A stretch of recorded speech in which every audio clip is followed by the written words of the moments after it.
Hey, travelers. Just stopping by to let you know that this episode that you are about to listen to is one of our older ones, and we were going through some growing pains at this time. But if you would like to start from where we consider our newest era of quality, I would go ahead and jump to episode 54, The American Bigfoot. Either way, enjoy, travelers. On December 17th, 1989, the very first full-length 30-minute episode of The Simpsons aired on the Fox television network, and the animated sitcom about a dysfunctional American family never looked back. At the time of this recording, there are 703 episodes spanning 32 seasons of hilarious antics that many people have enjoyed over the past 32 years. But what if there's more to the story? Over the years, the show has predicted an unprecedented amount of historical events and technologies down to the tiniest of details, leading many to think of the show or its creators as time travelers, or as some have called them, prophets. Today, we dive into a few of these predictions and determine between ourselves if we believe Matt Groening is from another time in history, or if these are simply lucky guesses. Welcome back to Infinite Rabbit Hole.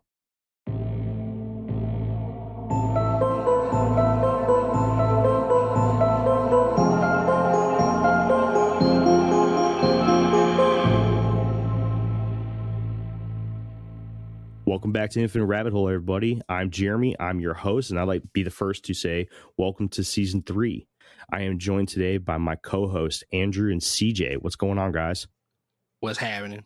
Hey, big things coming up in Season 3. yeah, me. Yeah. I'm a big guy. Andrew's a big guy. And he on that come up. Yeah, I got a big ass beard. And he does big things because he's a big guy and he's on that come up. I don't know what that means, but yes. Me neither. That too. Anyways, all jokes aside, welcome to Season 3. Today we're talking about Simpsons time travel. We're going to blow it up because this one is going to go crazy. Before we introduce our guest for the day, I just want to put out a little bit of information. We have some new contact information for you guys and some new ways for you to follow us.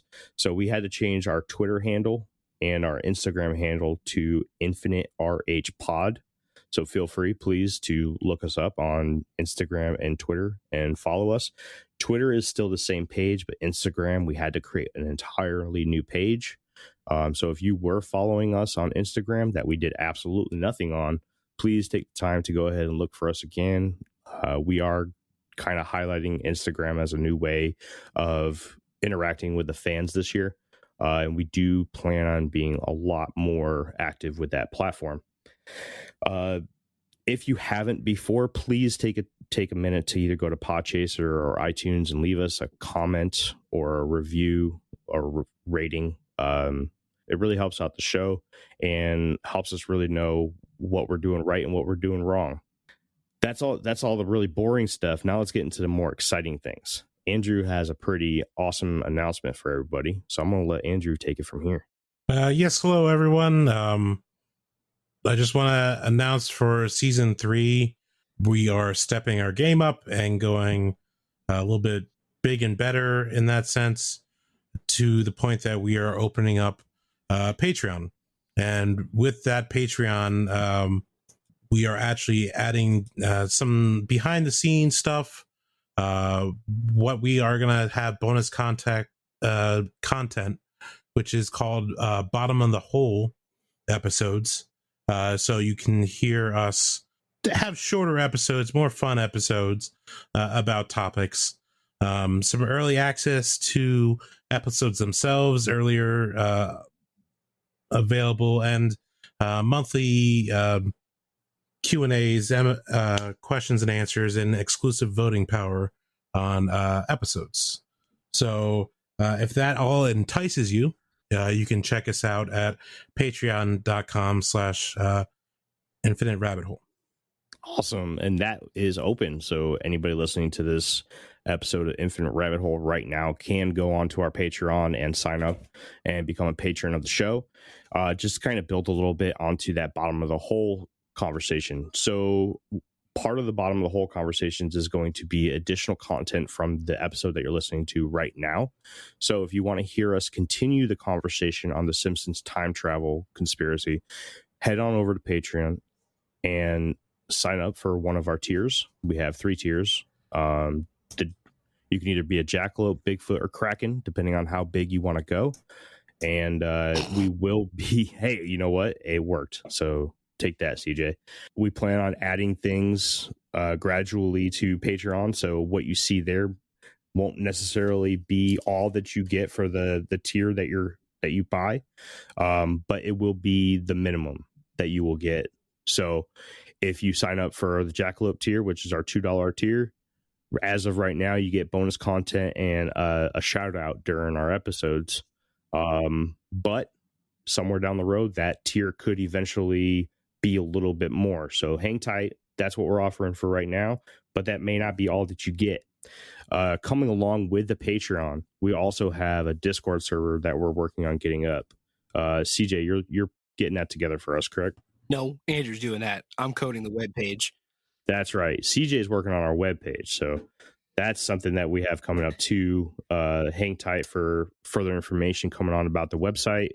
But Andrew's getting a Discord together. That's also going to be fed into the Patreon, how we're going to do a lot of our live feeds and our Q&As and stuff. You'll be able to access it though. Like, it's not strictly for Patreon users. Just there will be a Patreon specific section of the Discord where you're able to access additional content that we release, such as the things that we delete that CJ says on the microphone that he's not supposed to. Exactly. So anybody can sign up for the Discord. We'll be there to interact with you guys occasionally. I mean, obviously we can't spend 24/7 there, but we will spend a lot of our time on there. And of course, there's going to be some places that are blocked off for the patrons only, where we'll probably spend, or not probably, but we're going to spend a little bit more time there and put a lot of our stuff. So you'll get access to like our show notes, bloopers, the stupid shit that CJ says all the time. And it's not stupid. It's solid gold. It's just not appropriate. Exactly. Okay. You're right. But other than that, I think I've talked everybody's ear off enough. Let's go ahead and jump into this season premiere episode of Infinite Rabbit Hole. But first, before we do that, I need to introduce our guest. And our guest is... I want to introduce him. I saw him first. All right. I'm going to back off from this. I'm going to let CJ take this because CJ has hurt feelings right now. I do. I feel the type. I'm in my bag over this mess. Coming in from the Unexplained Inc. podcast, we got Phil with us today, who discusses everything from esoteric to somewhat conspiracy, and he does things like case studies and whatnot. It's all super interesting. He was my friend first and not Jeremy's. And yeah, we got him today on there. Say hi, Phil. What's up, man? Well, hello, CJ. And that is Phantom Phil, to be correct.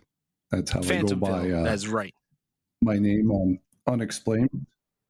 In my introduction, I was going to introduce him as Phantom Phil. Just wanted to put that out there. Guys, calm down. No need to fight. I feel the love from all sides. Thank you very much. Jeremy, CJ, it's good to be with you guys. And Andrew, this is the first time we've connected in quite some time, so it's good to have you back. In the past, I did collaborations with Infinite Rabbit Hole and your guys' old show, Cryptid Technical. So it's really cool that we've all merged together and that we're doing this all under one roof now. It should be fun. Yeah, speaking of, we just let out during our fan appreciation episode, which came out 2 weeks ago, that we're forming the Void Podcast Network. And Phil, your podcast is going to be a part of that, right?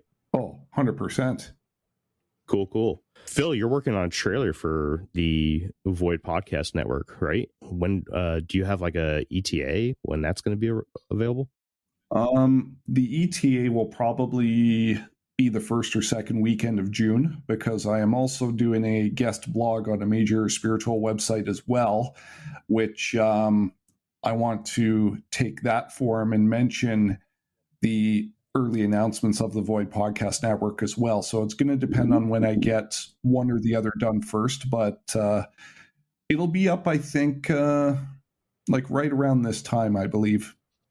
Ooh. Can you tell us what show you're going to be on, or is that because I'd like to listen to that if possible, but unless it's like proprietary information right now. It's a blog, right? No, it's not a podcast. It's just I'm a guest blogger on a spiritual website known as myspiritualshenanigans.blog, and they have all sorts of topics under the spiritual metaphysical realm. I'm in my very novice early training stages of shamanism right now, and I'm blogging about not so much the details, but the major aspects of my journey as I complete each stage of training from the perspective, of a novice. Right on. I'm stoked for that. So that's going to be out by the time this episode comes out, right? Yeah. That my first entry will be on my spiritual shenanigans.blog right now, and the second one should be up sometime mid to late July, hopefully. Fantastic. Can't wait. So are you doing like an initiation process with shamanism, or is it like a broad spectrum education? It's like a broad spectrum education, which offers certification at each level. That brings in, so you need to do one in order to gain the other, and so forth. That's very cool. Very cool. Mm-hmm. Yeah. Right on. So you guys ready to jump into some Simpsons time travel facts? Yeah, let's do it, man. Let's do it. Let's get some initial thoughts from everybody. I mean, Simpsons, right? They've been around forever, since 1989, December 17th in 1989. I mean, this show is almost as old as I am. And I love the joke. I think, what was it? The South Park did, where they're trying to come up with new episodes in the episode itself, and they keep getting hit with The Simpsons did it, right? They've been along so long that everything that could be possibly done under the sun when it comes to animated comedy, it's been done by The Simpsons. Our initial thoughts before we get into all this evidence and everything, what do you guys think? Do you think it is strictly just they've been around for so long that they're just happen to get some things right? Or do you think that there might be something behind all this? So I'll take a shot at first. Like there's a theory called the infinite monkey theory or theorem, right? Where if you put a bunch of monkeys or infinite amount of monkeys in front of a keyboard, eventually they would write the works of William Shakespeare, right?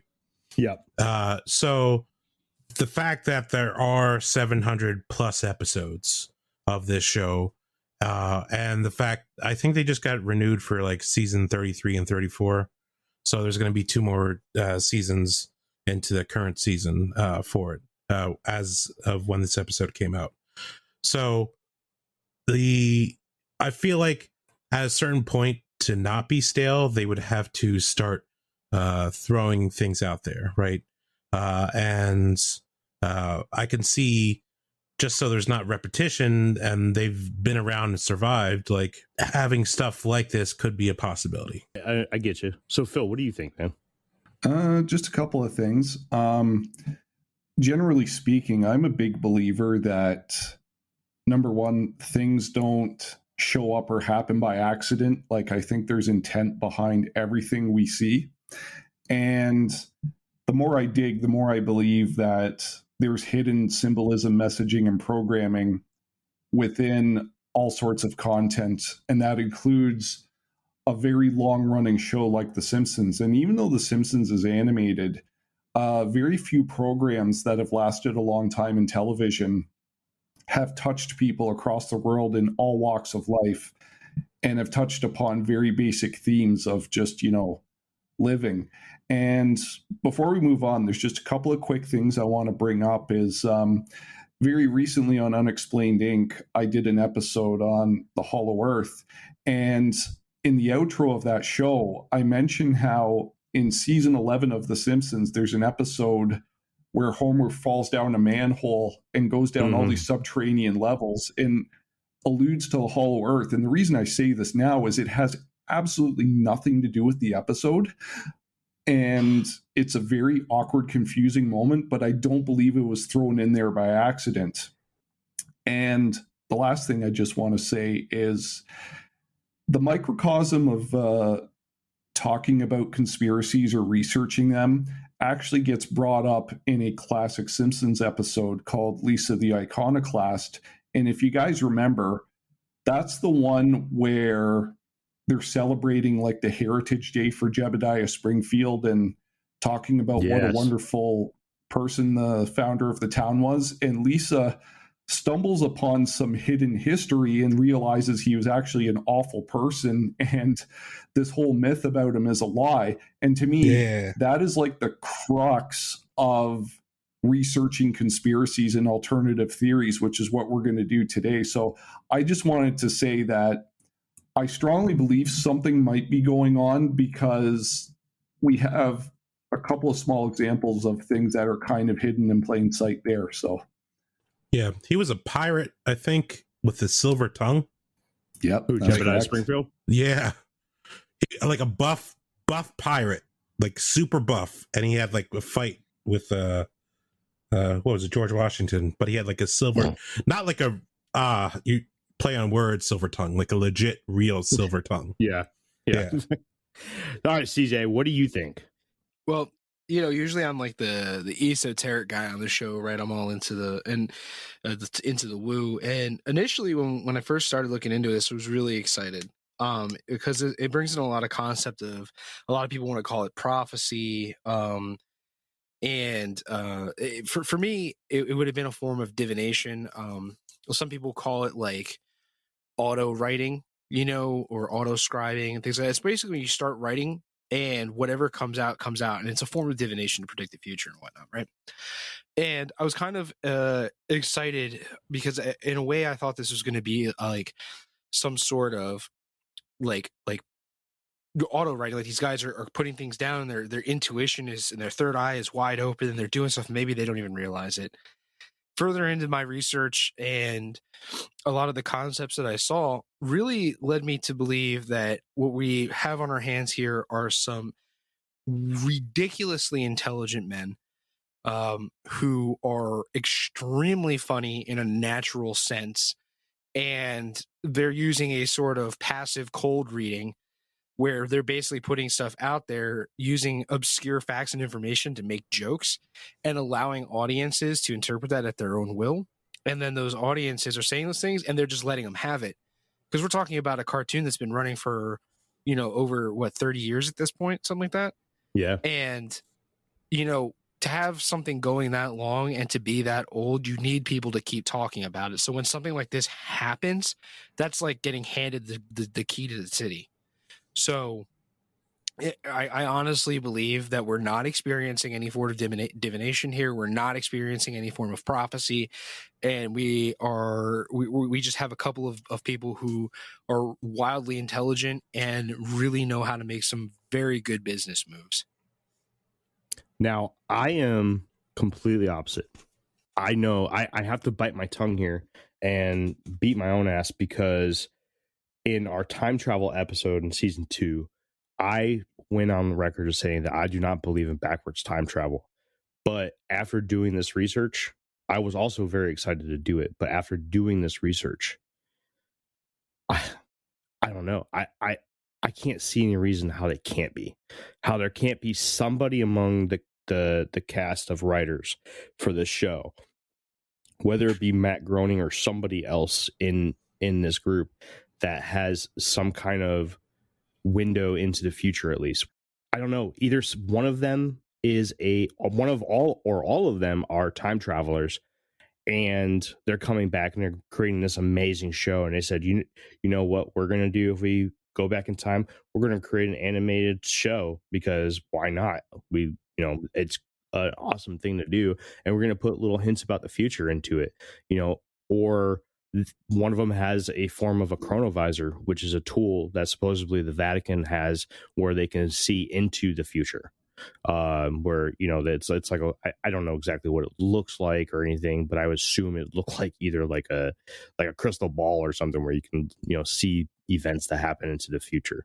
One of those has to be true, in my opinion, with all the stuff that I heard. But CJ, I am very excited to see what you have, because this is not only is this a cool concept that the writers of The Simpsons could possibly be time travelers, but it's also scary, because I know Andrew said that he has some pretty cool stuff about future predictions that might come true, but we'll get into that later. Yeah, so Jeremy, before we get into the examples, and I just want to give you a little tease right now, I have some pretty wild theories I found on the background of Matt Groening and connected Groening, graining, however you say it, and connected some of my own dots.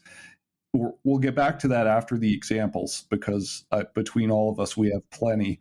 But I just wanted to say, so Jeremy, you're a believer. You don't believe in backwards time travel, but you do believe that there's ways to get into a potential future outcome or see the future from the present. And this is coming from a guy who's personally had glimpses of the future in his sleep through psychic premonitions that I have little to no control over. So I just want to clarify that that's your stance on time travel itself. So as I put out during the time travel episode that we did in season 2, I believe that the only way to do backwards time travel is if time is actually looping and you go so far forward in time that you eventually go backwards in time due to coming to the end of the loop.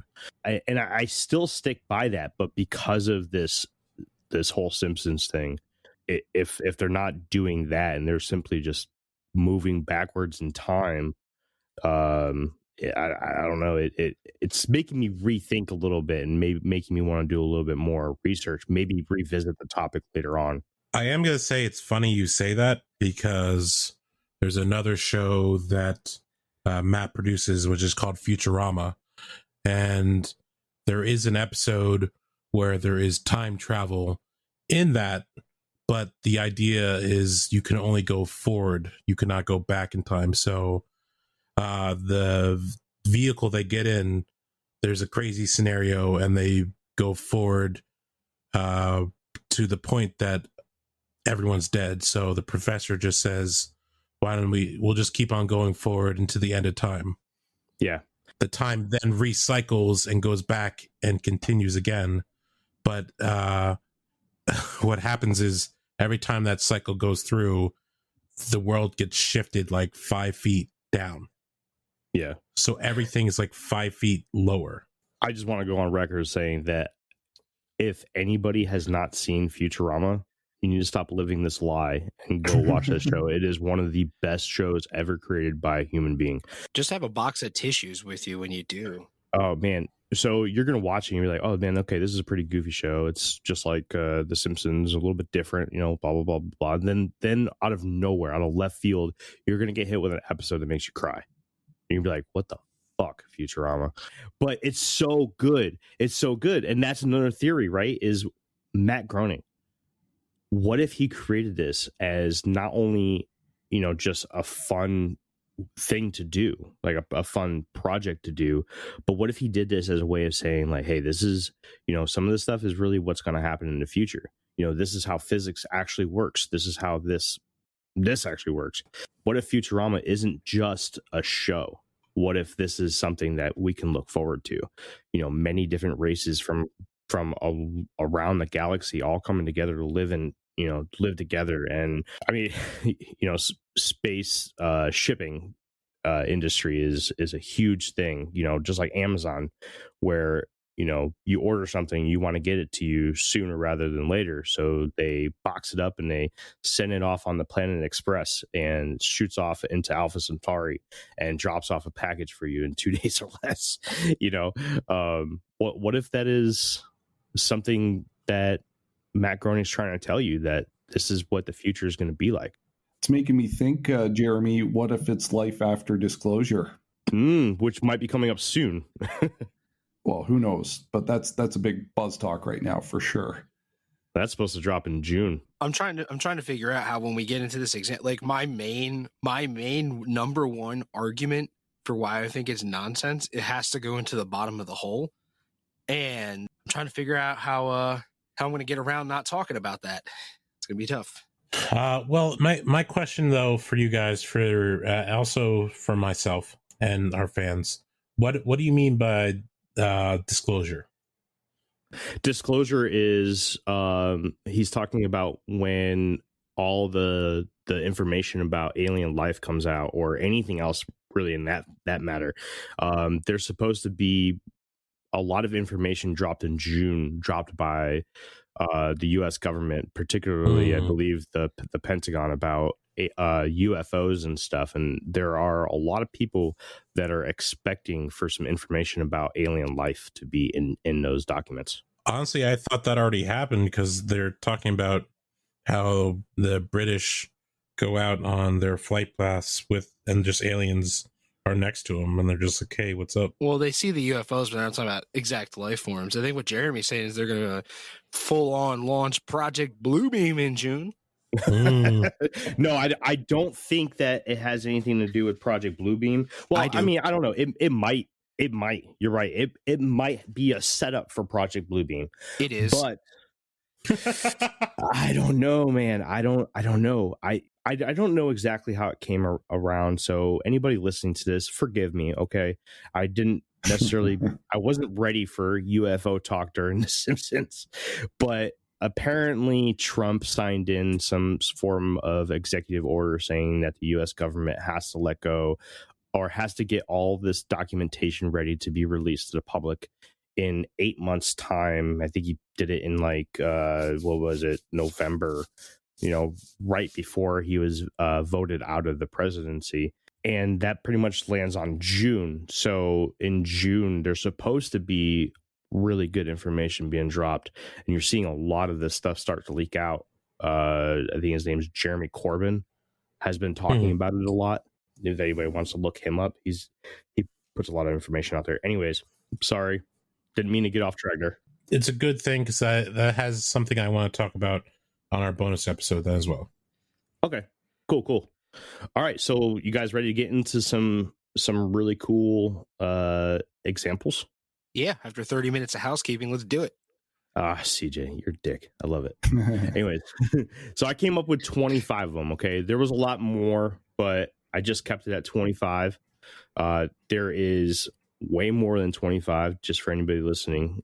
So I know people are gonna be like, how did you forget about this? How'd you forget about that? Listen, I'm not gonna list off every single one of them. I'm just gonna sit here and dedicate an entire season to every single thing that the Simpsons got right. So I stuck with these 25. And then if you want to stay and meet us down in the bottom of the rabbit hole for our bonus conversation, then we'll talk about a couple more, which has to do with anything dealing with the presidency of the United States. So if anybody wants to hang around and hear what Matt Groening and the Simpsons crew either got right about the presidency or has predicted for the future of the presidency of the United States, head on over to Patreon, sign up, and you'll get instant access to our bonus content, bottom of the hole episode for Infinite Rabbit Hole. And please do, because I'm going to knock a giant hole into all this time travel stuff. What's up, Andrew? Nothing. I just don't know how much we want to reveal on a bonus episode. I like mystery, but like it's cool. I just wanted to entice them, yeah, it's true. 100%. I agree. He's just giving them the tip. Yeah. Just the tip. 15% or 20 if they're good. All right, guys. Here's a couple of them. Let's go with the first 8 right now, and then we'll stop and talk a little bit. All right. Number 1, season 6, episode 19 in 1995. Lisa talks to Marge on what they call a picture phone, but is clearly representing FaceTime, which becomes available in 2010. Number 2. Wait. Can we before, as we're going down your list, can we have a very brief discussion about each point?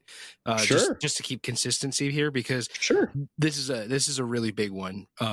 Absolutely, go for it, dude. So, like, when it comes to the whole picture phone aspect, even since like the 70s and 80s, before the internet was big and a household thing, like it wasn't even heard of, the biggest prediction in next step technology was the concept of a video phone. This was not like Matt Groening came up with this idea on his own. It had been done several times over in the past with different sci-fi scenarios where they were just like, oh yeah, we're going to be able to see each other on the telephone. Not even sci-fi. You also had detective dramas back in like the 30s or 40s or whatever with Dick Tracy. Dick Tracy had the watch that he could communicate through. Right, and look at the cartoon Dragon Ball. They were doing face, and that came out before The Simpsons. Now, it was not released here in America before The Simpsons, but the cartoon Dragon Ball was created and aired in Japan before The Simpsons was a thing. And they had people talking on a video phone. So it's a very common thing. Like that was what people were saying. Like in the future, we will see each other on the phone. Right. I don't want to get this wrong because I don't know too much about Star Trek, but I'm pretty sure Star Trek did that too. I just don't know how old Star Trek was at the time. So I don't want to misquote anything. I'm not a Trekkie. Phil, are you a Trekkie? No, but they did have that technology on the Jetsons, which is a very old school cartoon. They And, did, didn't they? Yeah. I just got to They had say, it in watch form too, didn't they? they might have. In Yeah. the car. They had it in the car, the little car thing that they buzzed around in. Yeah. So just a couple of quick things before we continue here. First thing being is that I think this is important to mention before we start going way down the list is that many people have made their own lists and their own compilation videos. And I think by what all of our minds bring to the table, we're going to knock a lot of them out and maybe even bring a couple of new ones to the plate that you haven't heard. But if you feel like any of the guys on Infinite Rabbit Hole here have missed any, hit them up and let them know, because I'm sure they would love the engagement. And probably the most talked about and definitive list came on the Pat McAfee show, which dropped on December 21st of 2017. And he has a whole bit called Matt Groening is a Time Traveler. And he just goes on and says, Matt, the jig is up. We already know. And then he goes through several of the examples we're going to talk about, but not all of them. So many of those videos were also super clickbaity. So some of them are for sure. Pat McAfee did a great show. That was a great one. I'm a big YouTube guy when it comes to doing research for this stuff because I can play Pokemon while I watch the YouTube video.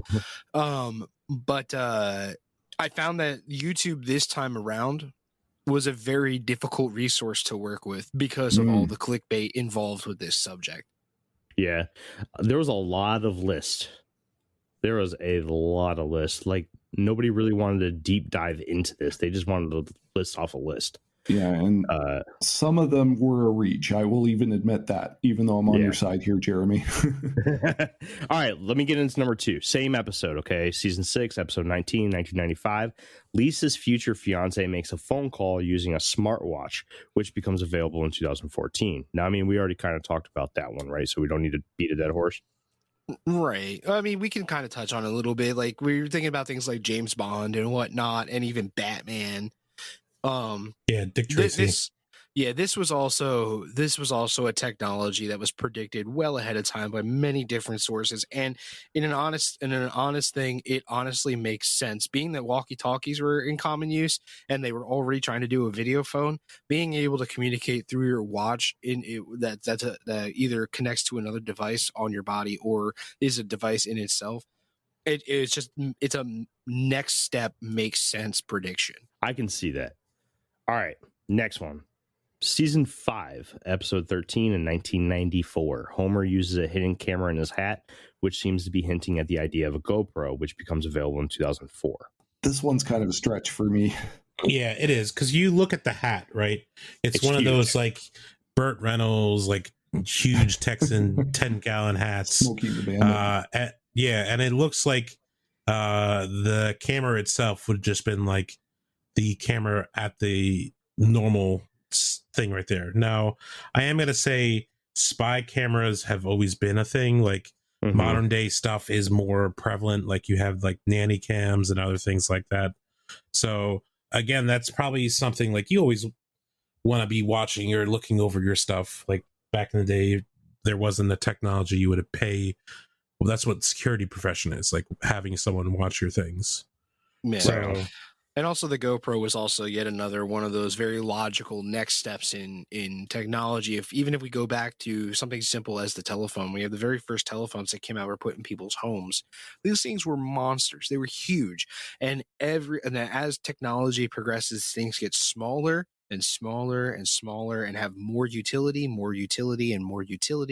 And that's a trend we see from even the early 1800s, in 1700s, from primitive times till now. We see things, we got them to work, but we got them to work in a very large fashion. Computers is another thing. Those things took up an entire room at one point, and there would be no way you'd have one of those in your house, right?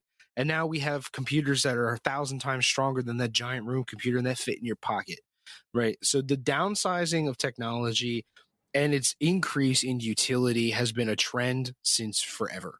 Yeah, those first three, I definitely agree. You'll see the last three of the first 8. So the way I was originally going to do this, I broke them down in like groups of 8, where the last 3 were kind of the big ones in each group, and they were kind of just created by bunch of bullshit ones. But these next 2 go together. They're in the same episode, so I'm going to knock these 2 out, and then we'll talk about them. All right.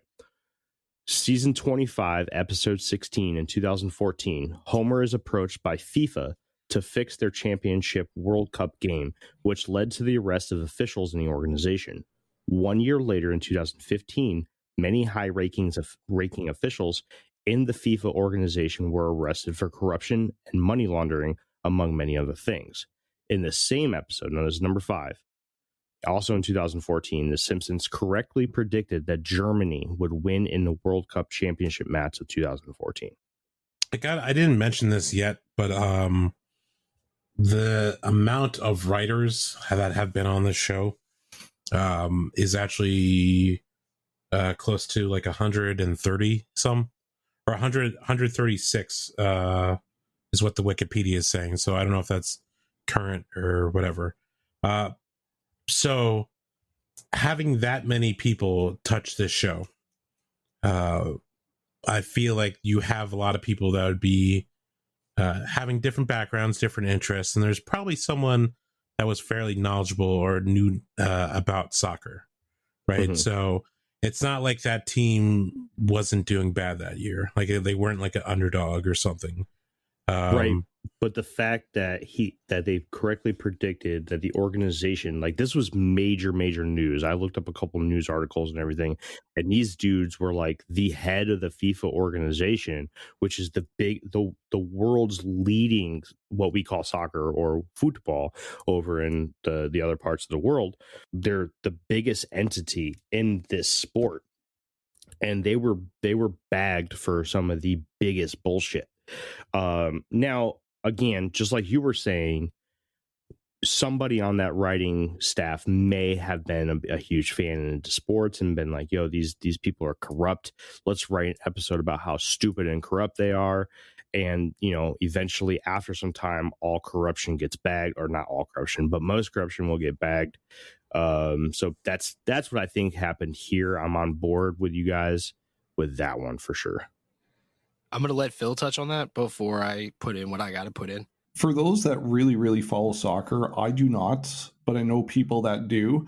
There could be an argument made that on a national level, Germany always has a really good team, and that they were the host nation in 2014. So that could have been a luck of the draw. And it was also, I think, one of the worst kept secrets in the sport that FIFA may or may not have been corrupt, and that it was only a matter of time before they got caught. But I do find it interesting, though, that they get 2 of these happenings and nail them in the same episode. So, I mean, the more we look at these predictions, you have to stop and ask yourself, okay, when does this stop being random coincidence? So that's just where I stand at the moment. Phil, I just want to correct you real quick. Brazil was the host nation in 2014 FIFA World Cup. Oh, it was, but Germany won. Okay, yeah, sorry, my mistake on that. You're fine. So for me, when it comes to the corruption thing, corruption in professional sports, you don't say. Nuh-uh. You can only have so much money involved in something before corruption happens. And whatever that toe line is, for where that corruption starts depends on the organization. But there are millions and billions of dollars that go through professional sports every year. And of course, there's corruption in every single professional sport right now as we're talking. There is no ifs, ands, or buts about it. Someone's doing something they're not supposed to.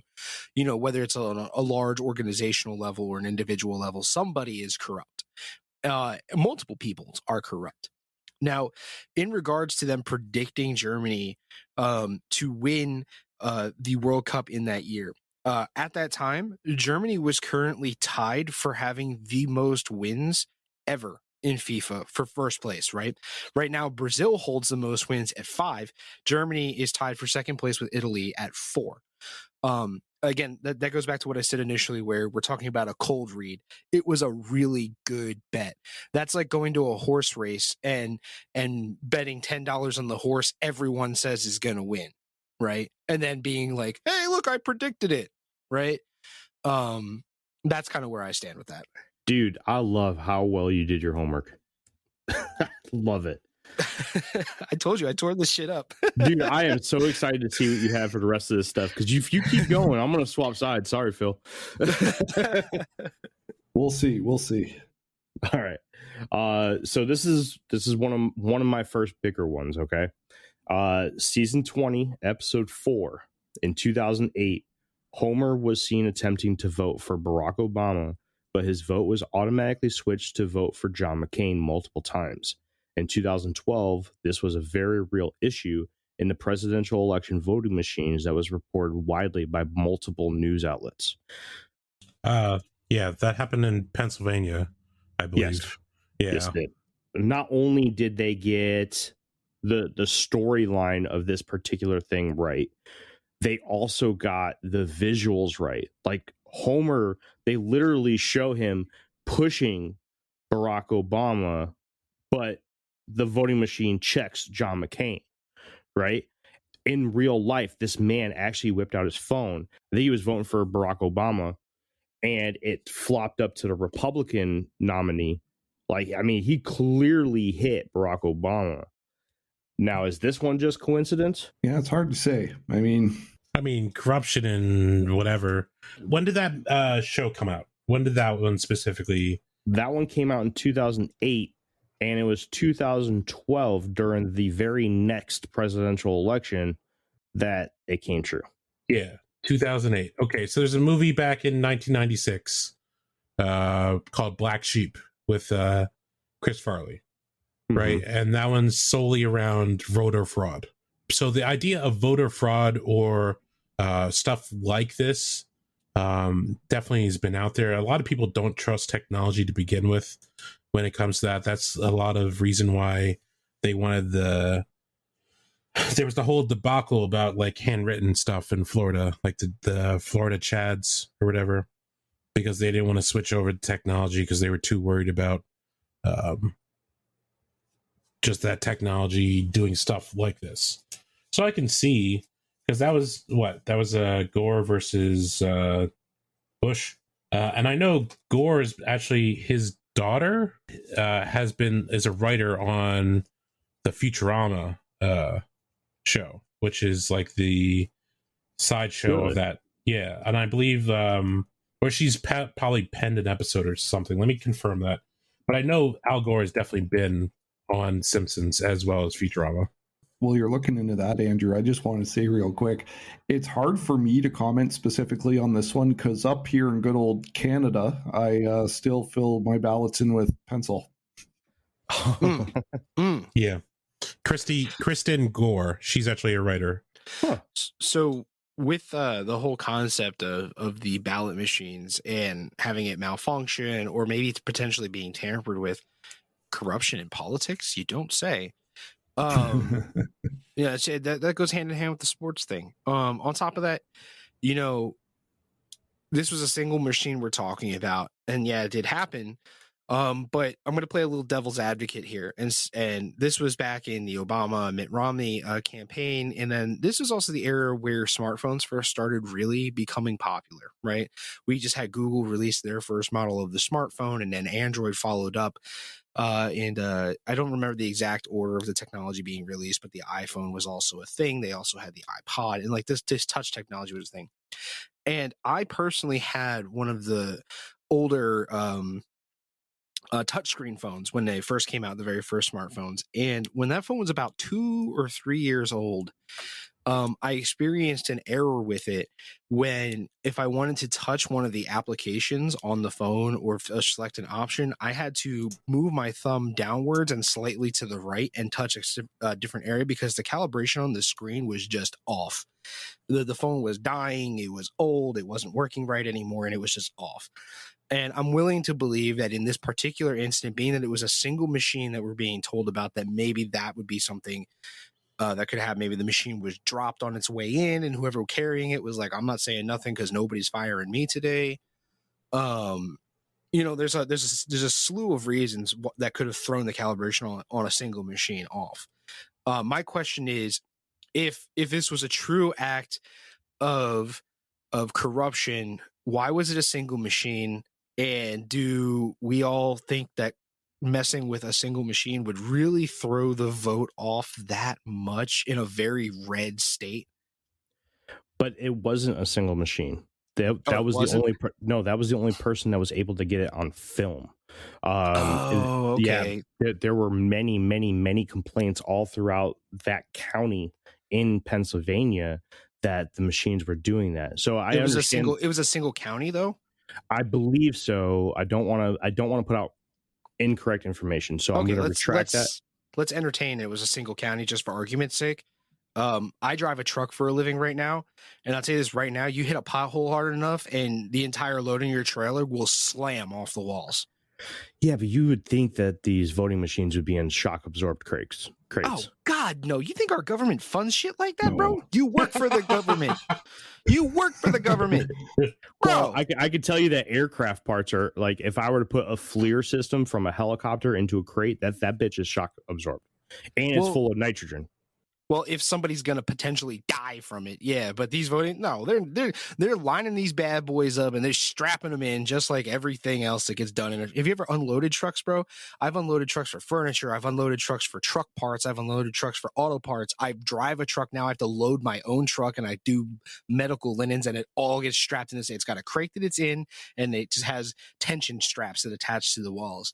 And if you attach them too tight and you hit a pothole, the straps snap and your load goes everywhere. If you attach them too loose, the straps snap, your load goes everywhere. If you hit a pothole, your load slams off the side of the truck. There's a really good chance that there was like a packing error with, like, the same guy loads 3 trucks and he's an idiot and packs all 3 of these trucks incorrectly, and all they have to do is hit a pothole, and then bam, they're slamming off the side of the wall. And if you slam technology like touchscreen, especially older technology, touchscreen stuff like that, it's gonna have errors. And I'd be willing to entertain that idea. But this one I would definitely be on the fence for. But then again, we're in a very isn't Pennsylvania typically a very red state? It just swung blue this year, didn't it? Yeah, we're both, but technically, so the weird thing about Pennsylvania is we have very country areas. So like if you go to the city area, yeah, that's like the majority Democrat. But when you get to outside of Pittsburgh and Philly and Allentown, you get to what's called Pennsyltucky, right? And Pennsyltucky is kind of like you go in the wrong area, you're going to start hearing banjos and hillbilly asking if you got a pretty mouth or not. So you kind of want to stay clear of like outskirts of that. I mean, like, we have the city that's on constant fire underneath Centralia. Yeah. So all right. Yeah. I would just want to entertain, like, if it was just a single county, is one county enough to swing an entire vote in a state? It depends on what the population center is, because I mean,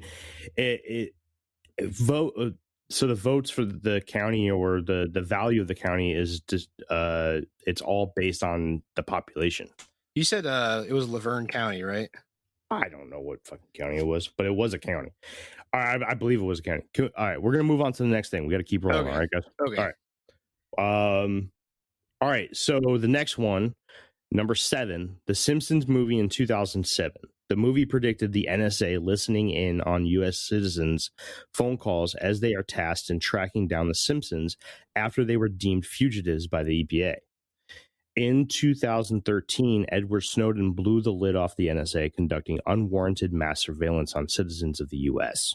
What do you got to say about that one, CJ? Didn't we have an issue with Big Brother well before that Simpsons movie came out? Because I remember hearing about that in middle school. Big Brother really became an issue after 9/11. Right, when I was in middle school. And then the Simpsons movie came out when I was about to graduate high school. So we already knew they were listening to us. Okay, I can get behind that, but it wasn't confirmed until Edwards. It was a conspiracy theory.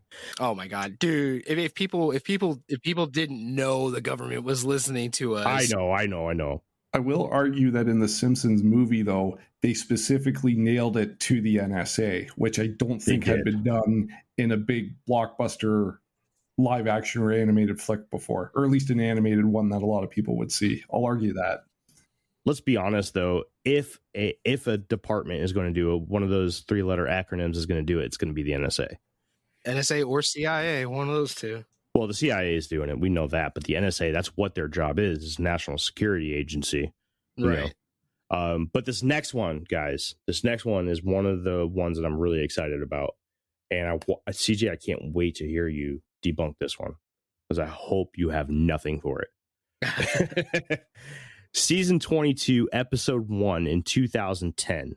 They correctly predicted that Bengt Robert Holmstrom would win the Nobel Peace Prize in economics, which he went on to do 6 years later in 2016.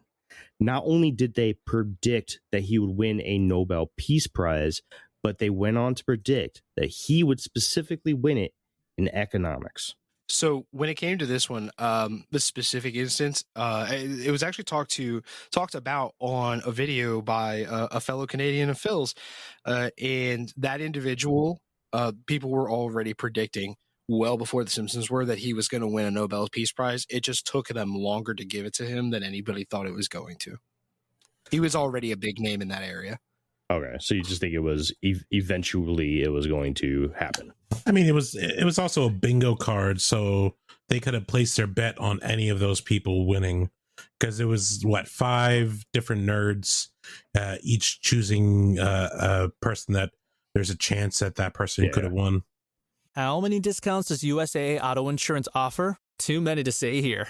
Multi-vehicle discount, safe driver discount, new vehicle discount, storage discount, legacy. How many discounts will you stack up? Tap the banner or visit usaa.com/auto discounts. Restrictions apply. What's up, everybody? This is Jeff from the Shadowban Podcast, where we challenge conventional thoughts and overruling dogmas, from ancient discoveries tucked away by the Smithsonian to modern genetic manipulation carried out and funded by the world's elite ruling class.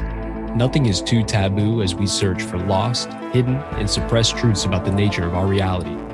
Find the Shadowban Podcast on all platforms or visit shadowbanpodcast.com to join in on the fun. Now, back to the Infinite Rabbit Hole Podcast.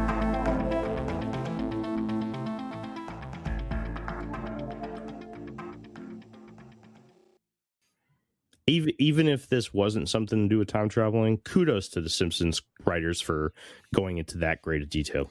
The thing with the writers is that they are very, very good at finding very obscure but public information and using it to make high-level jokes, right? So if you weren't paying attention to the Nobel Peace Prize, and to be honest, out of the 4 of us sitting here, has any of us ever been like, yo, the Nobel Peace Prizes are coming out, let's sit down and watch that, man, get the popcorn and the wings? Like, you mean you haven't?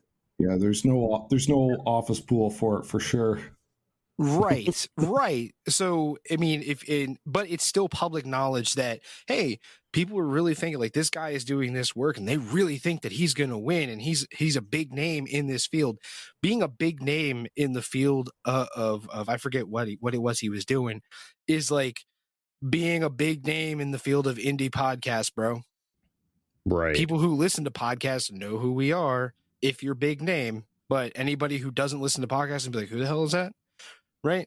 So they took another piece of obscure information and applied a joke to it to make fun of nerdy people. And it just so happened that, once again, just like betting on the horse is going to win.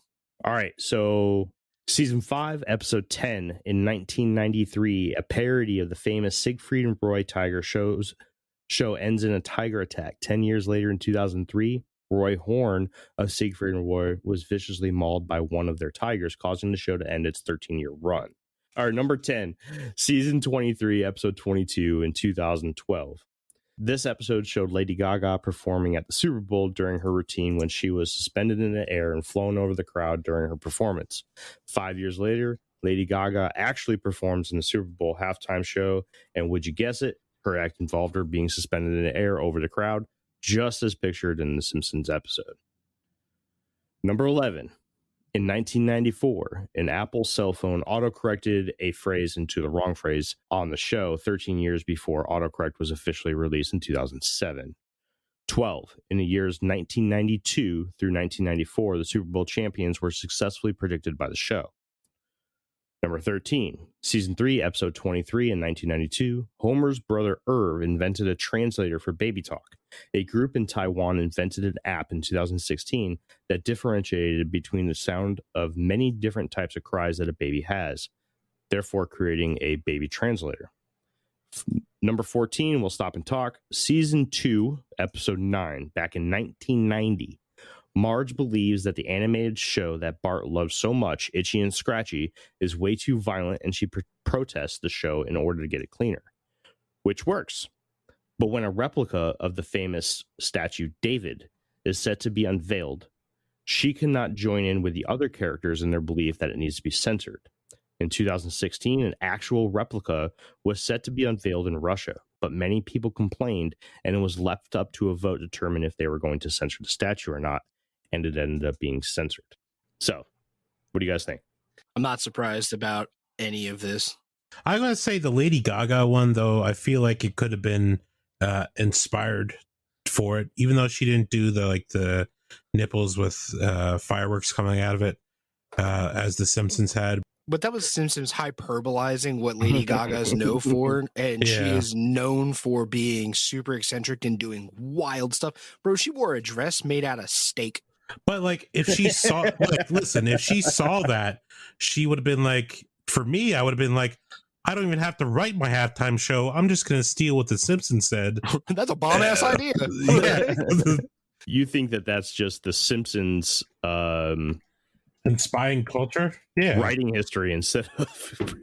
I mean, like, how many people were saying with the commercial with Butterfinger when they had Bart Simpson going around do that? Yeah. Like, just don't lay a finger on my Butterfinger, right? So like they are definitely iconic enough to the point where I've told someone to eat my shorts, even though that phrase has never been part of my like vernacular at all.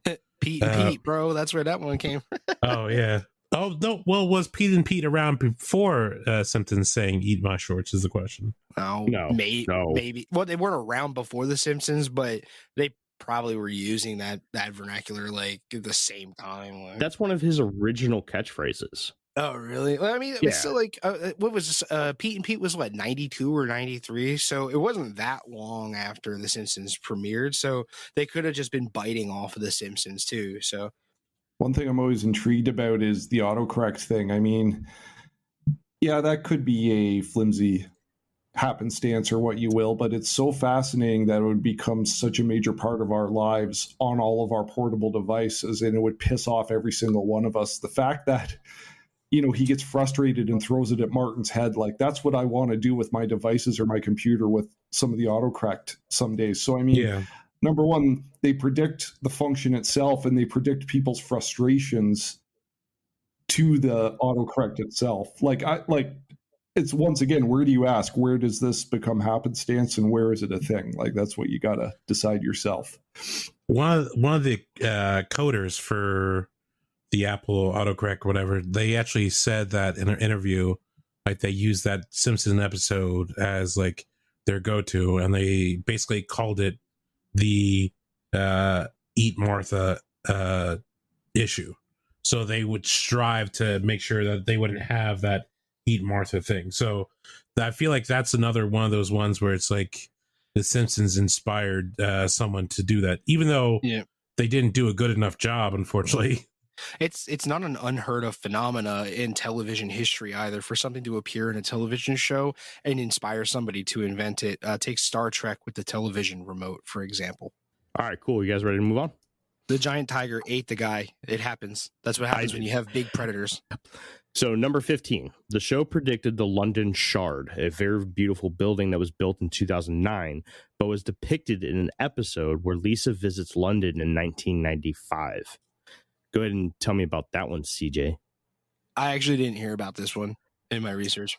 Okay, so she's like up on a balcony or something, and Big Ben is behind her, and behind Big Ben is the London Shard building. Do you have a computer near you? I'm using a computer. I'm on. Yeah, just look up London Shard Simpsons. This is a big one. And I think this is very interesting. Yeah, I just want to jump in here. So the Shard, I believe, was built either in preparation or after the 2012 Summer Olympics. And I believe it's the tallest high-rise building in all of London. And when you look at the animation, you could say, okay, they just decided to draw a building of this shape just to fill out the horizon. But the placement of it, the shape of it, and the fact that it does closely resemble what they ended up building in 2012, I find is really interesting. Twice in my life, I've been to London, and I love it. I think it's a fascinating city, as expensive as it is. But I think all of us guys both know that the heart of their financial district, the city of London, and parts of their government have a lot of shady stuff going on. And a lot of people that influence the world are based in and out of that area. So that whole aspect makes me suspicious, as if, they were trying to tell us something, but that's just me. This is one of the most fascinating ones, like one of the best examples of the topic that we're covering today, because just like Phil said, it's in the exact spot, right? There was nothing there before the London Shard was built. It's in the exact spot. There's no other buildings in that picture there of the London Shard behind Big Ben in the Simpsons episode. But not only did they put it in the right spot, but they got this little thin part at the top of the Shard correct too. I mean, those thin parts are really common in architecture. I mean, look at the Empire State Building for really tall. This is a thin pyramid building. Like, this building is a teepee. I mean, that's not a very common building. Yeah, Washington Monument. I mean, come on. Okay, those two. An obelisk, I guess you can call it, right? I mean, isn't there one out in Dubai like that or something? Or I mean, but even if that's 3, even if there's 20 throughout the United States, throughout the world, that's still not a lot. Yeah. This one goes to Phil and Jeremy. Ha! 1 to 14. 1 to 14. We're on the board, Phil. You know what this thing kind of reminds me? You guys ever see the Oceans series? No, man, I haven't. I've seen like half of them. I know what you're talking about. Ocean 12. There's like a hotel that they built in this in like Ocean 12 or Ocean 13 or something. Just a sidetrack, whatever. I'm sorry. But like, it kind of looks like that.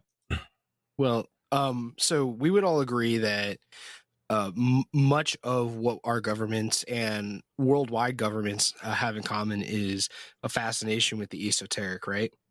Mm-hmm. The pyramid's one of the platonic. The pyramid is one of the platonic solids. It's a very easy go-to shape. It's also aerodynamic and allows wind to pass over it, so it's also a very safe shape. I'm not giving you this win. This one goes to us. Sorry. I'm still kicking your ass, though. Yeah, you're winning. All right, number 16. In 2007, in the Simpsons movie, Tom Hanks was shown in quarantine, just like he was on all major news networks for COVID-19. Tom Hanks had a whole movie about him being in quarantine with a fucking volleyball. Yeah, they made fun of that in the Simpsons too. They did. Simpsons did it. We got to say it. But there wasn't like he go through like Philadelphia too. So like he was a cancer patient in Philadelphia, or was it AIDS? What was Philadelphia? That was AIDS.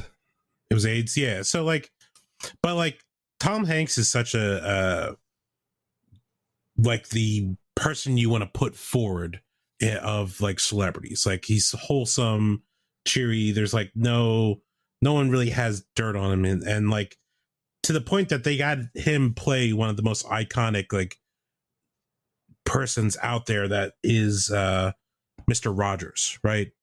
Mr. Rogers, I don't think anybody had any issues with. Like he was such a kind-hearted soul, and like Tom Hanks playing him was okay. Like no one had an issue with Tom Hanks being that.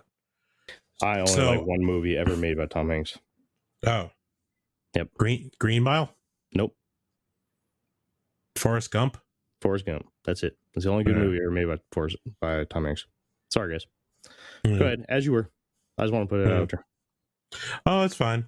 But like he's that iconic, like, good person putting forward. So like I know a lot of social like media like to reach out to celebrities for their things on like their thoughts on things. Because I made a joke about that the other day to a friend when the unfortunate events of 9/11 happened.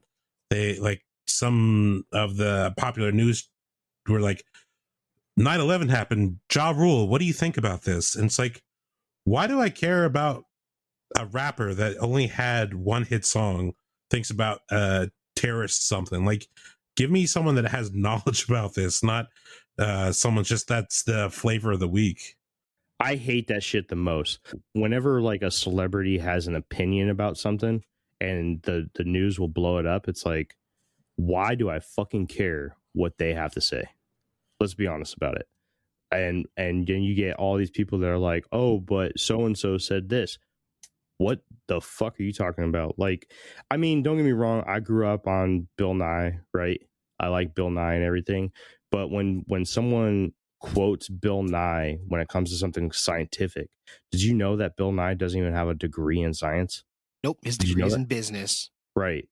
I mean, Bill Nye is not somebody that you should be quoting for anything scientific. So when they come out and they say, oh, Bill Nye said this about this, and it's like, try again, dude.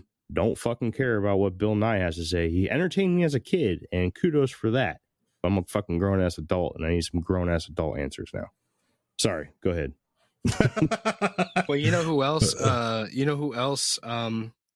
Also doesn't have a science degree, and who talks a lot of science all the time? Who? Neil deGrasse Tyson. Does he? I thought he had a physics degree. Nope. Are you sure? Are you sure? I'm pretty sure. I'm pretty sure. No, a lot of people will tell you, like, look into Neil deGrasse Tyson. I'm pretty sure that his degree is in business management. If remembering correctly from the last time I looked into it. I'll look. I'll do the Googles. Yeah, he earned his BA in physics from Harvard and his PhD in astrophysics from Columbia. Oh, then I must be thinking of somebody else then. Yeah, I was going to say Neil deGrasse Tyson is actually a well-known physicist. There's somebody who's in the big science scene who doesn't have a degree either. They were equating it. The guy that's on freaking History Channel that says aliens. I thought he was like a gym teacher or something. Phil, who's that? He was a former bodybuilding promoter, so that tells you what you need to know. me and Phil kind of have an ongoing joke about aliens. Oh man, this is gonna kill me, because this was a conversation I was having with Jeff, because he's the one who told me to look into it, and I can't remember who it was. We'll update everybody later on. All right, let's move on. This is another one of my big ones here. So in 1993, in an episode titled Marge in Chains, a massive flu runs through Springfield and characters start to riot to demand a cure for the flu. Then a swarm of killer bees shows up. Is this the murder hornets? The murder hornets were a dramatically overblown situation for a species of insect that would never survive in the United States. So no. I mean, the whole murder hornets thing, they were trying to support mass hysteria. It had nothing to do with the Simpsons. It was just totally agree. Totally agree. But what it's not working. Release the murder hornets. I love that. I just seen that exact same meme the other day where it's like, all right, coronavirus is over, and it says release the aliens because it's, June's gonna drop all this stuff, and I died. I was like, that's great. Got to keep us all on our toes. But no, I think I do think that this is a really good one because of how subtle the murder hornets thing was. It was very, very big for like 3 days, and then it just disappeared, and we never heard of it again. I do. And just what year was the episode? What year was the episode? 1993. So not only did a massive flu run through Springfield, but then after the flu started like going away and everything, a swarm of killer bees invaded Springfield, Come on, man. Yeah. Well, That- okay. So, can you tell me what year the Africanized honeybee was introduced to the United States? No, dude. Can you? 1990. Do you know what year it actually became a real problem? 1993. 1992. Do you know how long it takes to make an episode of Simpsons? Probably about. Like a year. It probably takes it takes approximately 10 months to create an episode of The Simpsons, which is a thing we'll be talking about in the bottom of the hole. But it takes so 1992 it became a real worry, and then 10 months later or 12 months later they're talking about on The Simpsons. They took something obscure and made a joke out of it again. Okay, I can see that. Good evidence. I'll give you that win. It's fine. You still have one. Let's see. Number 18, season 9, episode 3 in 1997. Marge attempts to get a depressed Bart out of bed and promises to read him a book called Curious George and the Ebola Virus. In 2014, the U.S. suffers a spread of the very deadly virus. Season 20. What? Yeah, you don't remember the Ebola virus outbreak? Yes, no, I do. I just wanted to cut you off. You're a dick. Number 19, season 21, episode 12 in 2010. Marge and Homer compete in the U.S.'s mixed doubles curling team, in which they came from behind to win against Sweden. 8 years later, the U.S. men's curling team upset Sweden in the 2018 Olympics. Number 20, season 23, episode 10 in 2012. The show predicts Greece's financial crisis, which actually occurred in 2015, 3 years later. Number 21, in the second season, Lisa and Bart are fishing in a pond that has nuclear waste dumped into it from the nuclear power plant that is so famous in Springfield, and they end up catching a three-eyed fish, which I believe they nicknamed Blinky, right? Isn't that Blinky? Almost 11 years later, a three-eyed fish was discovered in a reservoir in Argentina, which also had water flowing into it from a nuclear power plant. Number 22, last one, and then we'll talk about them. Season 29, episode 1 in 2017.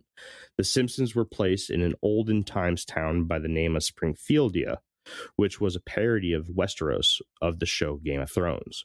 During the episode, a fire-breathing dragon burned down the village, just like Drogon did to the King's Landing in Game of Thrones in 2019.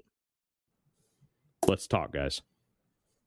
So, in regards to the Ebola virus one, the Ebola virus is not a new virus. It was well known that primates in the jungles carry this virus, and if you come in contact with wild primates, that there's a pretty good chance you're going to be exposed to it.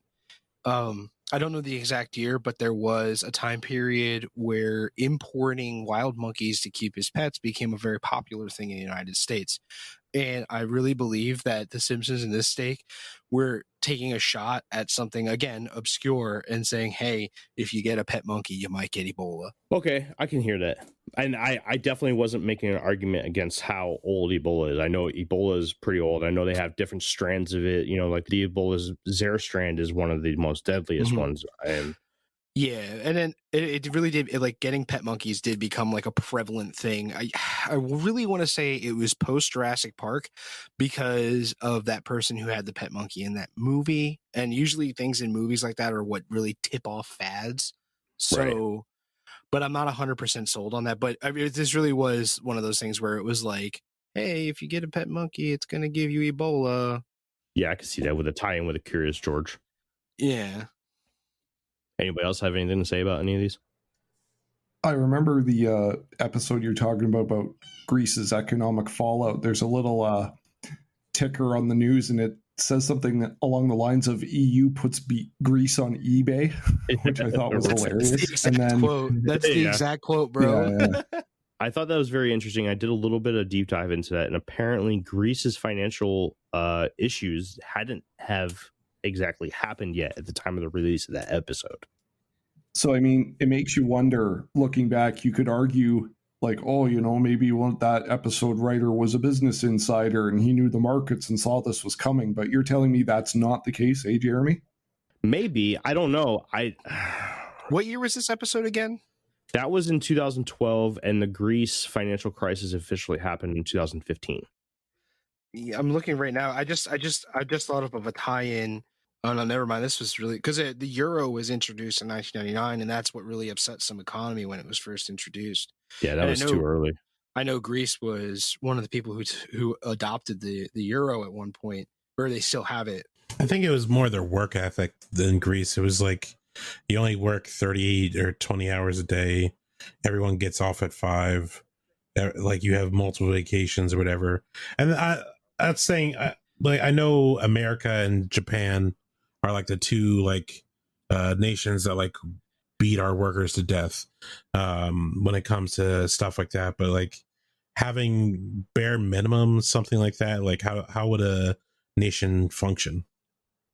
Their economy is also very corrupt, where, like, just for instance, the mafia completely controls their lemon production. Like, and that's a huge export for Greece is lemons, and the mafia 100% controls it. So we have a lot of corruption in those areas. So an economic fallout was bound to happen. Now, whether or not that was common knowledge at that point is arguable. And I'm only going to grant Jeremy the win on this one on default because I can't prove it. But there is speculation to say that it's possible that they could have potentially been aware of the corruption within Greece's economy and been able to make that call. Like, we got 2, Phil. I did want to mention, just like the other ones that were inspired, there was one that you didn't mention. I do want to say because it is. I've got 3 more. Okay, then I'll let you do that. And these are pretty big. Okay. Number 23, season 10, episode 5 in 1998. A sign in the episode portrays the Fox network as a division of Walt Disney. 19 years later, and Fox is sold to Disney for a total of $52.4 billion, not only predicting the sale of the company, but predicting the new owners of The Simpsons. I find this interesting because throughout the show's history, and even in the Simpsons movie, they're always taking pot shots at Disney every which way possible. And if you look at the surface, that whole sign and that gag was maybe designed to be another pot shot at how wealthy and how greedy Disney is. Or was it a sign that Disney was coming in and saying, hey, put this in here and stop making all those jokes about us? I mean, I could be wrong about that, but it's interesting to say. I'm going to say Futurama also was taking shots at Fox and other things like that as well. Simpsons do that too. Yeah. Mm-hmm. The Simpsons are known for taking shots at the Fox corporate network, and at that time period when they put that up, they were really making fun of Fox, saying, "You're so bad, Disney's going to buy you." Is kind of what they were saying. They were talking big shit in that episode. Yeah. Family Guy does it too. Oh yeah, it's like the YouTuber, the Canadian YouTuber that I brought up earlier actually made a really good metaphor for that. He said it's the bite the hand that feeds you mentality, because people buy that sort of thing. It's marketing, and it's the only reason Fox lets them get away with it. I thought that this one was very interesting, and I'm going to throw this one up to a tie because I don't necessarily want to claim a win for this one, because I feel like this is too easy to predict if this was just like something to be fun. I think it's very interesting, right? But when you're talking about how, if you're going to make a funny sign about somebody buying out the Fox network, how many options do you really have? I mean, let's be honest about Coca-Cola and Disney, MSNBC. That's about it. So they just got it right, and it's, I can't really say that this is a strong piece of evidence for time travel, and I can't say it's a really strong evidence for this just being coincidence. I think it's right in the middle. This is on the fence for me, but I thought it was very interesting. CJ wins. Nope, this is a tie. We got one in a tie. All right, we'll deal with that later. Okay. Get him, Phil. All right. Number 24, season 9, episode 1 in 1997. The episode depicts Lisa holding a bus trip advertisement showing that a ride will cost $9 in New York. The strange thing here is that the 9 is right next to a silhouette of the World Trade Center's Twin Towers, eerily reading 9/11. Yeah, you ready for me to win this one? You know what? I'm going to let all of you talk, and then I'm going to win. Okay. I'd like to add to this because I actually came across another 9/11 connection from 1993, which I'll bring up right now. This one could be a little bit flimsy, but when you pair it up against the one Jeremy just said, it kind of makes you wonder. So this thing is something you can only see if it's slowed down, and it was slowed down on the YouTube channel I watched. It was on the monorail episode from 1993, and I don't have the exact season and episode number, but it's from 93. And in the luxury car of the monorail, there's a very fast pan across the car, and you see a portrait, and it looks like a high-rise building on fire. And the high-rise building, at least for my eyes, when it's slowed down on the channel, bears an odd resemblance to one of the Twin Towers. So if you pair that up against the bus pamphlet reading 9/11, and we won't get into them all right now, but there's been other predictive programming tie-ins to 9/11s throughout other TV and movies over the years. But this one, you pair them together, I really scratch my head and wonder, even if I don't totally buy them on their own.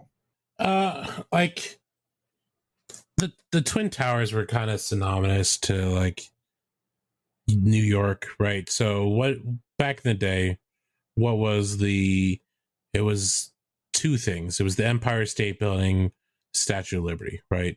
And then when the Twin Towers were built, that's when someone was doing a generic shot, right? Which you can see in most media like Seinfeld or Friends. I think Friends was considered to be in New York technically. Whenever they would pan and look, or there would be like a shot across the bay, the shot would be showing the Twin Towers. So I think it's just like, what's more iconic to New York than Statue of Liberty or the Twin Towers? Or the Empire State Building. Okay, so I grew up in Connecticut, pretty close to New York, right? And I know that there was a bombing at the World Trade Center in 1992 when they first attempted to tear those buildings down. But if I'm going to be honest, and this is just from my point of view, the World Trade Center before it was the victim of 9/11 wasn't that big of a icon of New York. I mean, you had things such as either Yankee Stadium or Shea Stadium. You had the baseball, the subway systems. I mean, there was other things, not just the Statue of Liberty, the Empire State Building, but like to me, when I thought of New York City, I thought of the Empire State Building if it was a building. But if I'm thinking about the New York City and just in general, I'm thinking of the Statue of Liberty.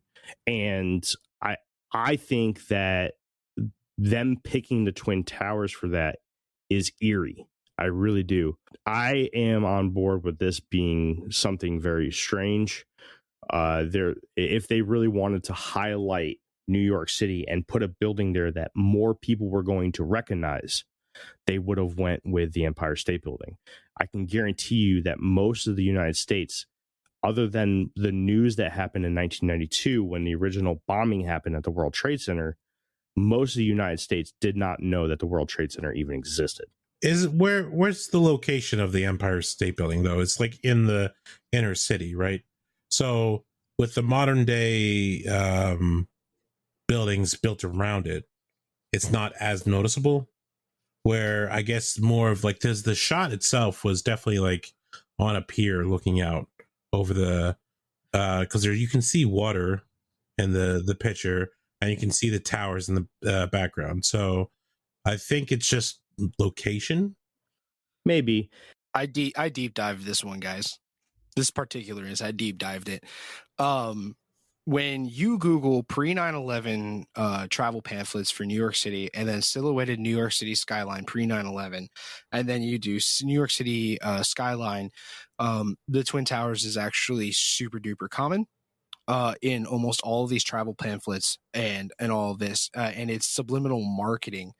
What they do is they have these buildings that are super impressive on the skyline, and they're always in three positions. They're either very far left, dead center, or very far right. And they're very commonly placed on the very far right because the American person on average associates the right-hand side with positivity. So when you have these travel pamphlets and these advertisements featuring the New York skyline, especially in a silhouetted format, the Twin Towers are very commonly featured on the right-hand side of that.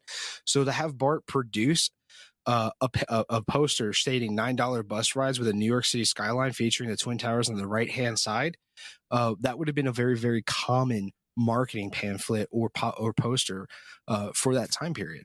That's really fascinating. I just don't think that enough people knew what the World Trade Center was back then. I mean, everyone knows now. Maybe we didn't know what it was or what it was for, but when you see those humongous buildings in a picture, it's impressive.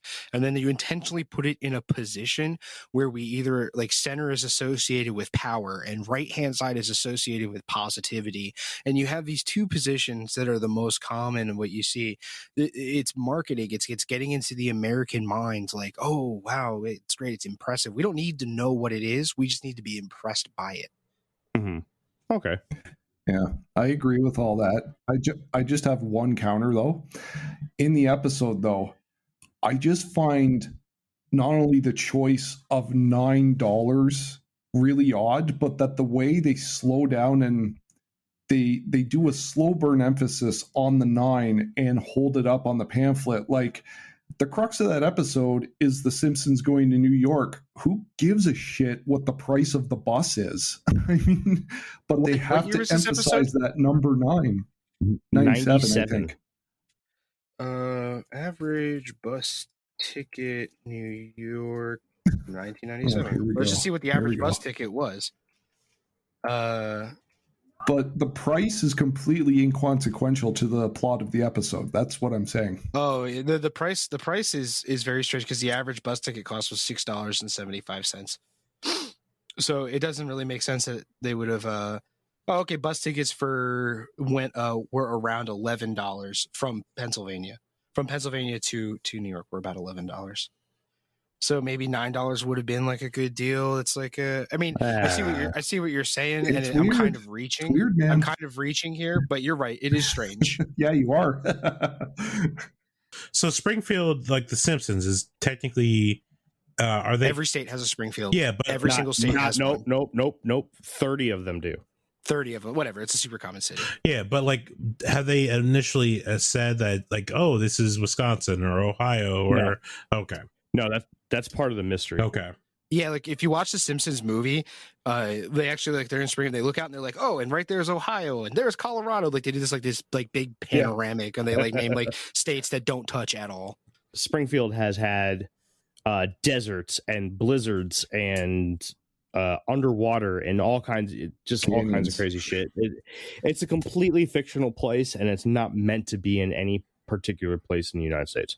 I'm willing to accept a tie for this one. I really thought I was going to win, but Phil kind of clinched it for you guys, and I'm willing to accept a tie. Thank you, Phil. All right, you ready for my last one? I left the biggest one for the last one, and I'm really excited about this one because I'm a nerd.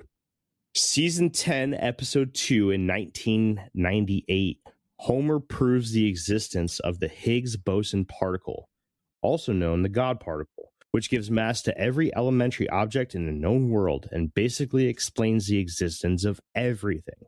The particle was officially discovered in 2012, 14 years after Homer discovered it. Not only did he, quote unquote, discover the Higgs boson particle, but he actually got a lot of the equation correct. Yeah, he was only a couple digits off on a couple of things there. Tell me how nuts that is. CJ, I hope you have something against this. So this is the very one and only incident that in all of my research, I could not find a way to debunk it. And it seemed like all the other debunkers of these theories that I was taking a look at intentionally were dodging this particular incident. They would not bring it up in most of the videos and things that I was looking at. So honestly, like this particular instance is going to be a no contest point for you guys because I got nothing. Well, didn't the professor, like the guy that found it, was in the 1964? They theorized its existence, but the level of which the equation the Simpsons have would have taken ridiculous amounts of research to come up with, and we just really don't have a good answer or a good way to explain how it's reasonable they would have been that close, because they weren't using the Hydron collider thing. Yeah. I forget the particle. You know what I'm talking about. Yeah. They weren't using that, and they needed that to do the math. So it's a very, very strange occurrence on this particular subject. Basically, physicists were like, this is how everything in the universe was created, right? This happened, and then everything else happened, but there was this missing step. And in order for that missing step to make sense, or for, you know, the chain of progression to make sense, they created this fictional particle called the Higgs boson particle. And it was theoretical for the longest time until it was officially discovered in 2012 to be real. So it was theorized until it was officially founded. You got anything, Phil? No, I was just going to say, isn't that funny that, you know, the skeptics and the people trying to debunk it conveniently avoid it when it's really close, and even our resident skeptic CJ is saying, oh, I don't have much on this one. Typical of people trying to, you know, squeeze their arguments into their own narrative. But I mean, this one freaks me out because, once again, I know very, very little about science and math, but I'm thinking, wow, if it's that close and that's accurate, there's something weird there to me. Something extremely weird. I mean, you're talking about something that the world's best physicists have trouble understanding and putting an equation to. And I mean, I'm sure that the writers of The Simpsons, even if they have well over 100 writers, you know, throughout the history of The Simpsons, I am willing to bet that none of them could have written a portion of the Higgs boson particle equation correctly without having some sort of insight. And that's all I have, guys. That's it. That's all I have for Yeah. the Yeah, 25. Go figure. You finish up the episode with the one incident that I could not find any argument for. That's the one that's bonus points, so therefore Jeremy wins. No, I fuck mean, you. I'm willing to throw this whole thing up to a tie, but you know, that's just being nice to CJ. Yeah, like 15 to 1. 15 to 1, right?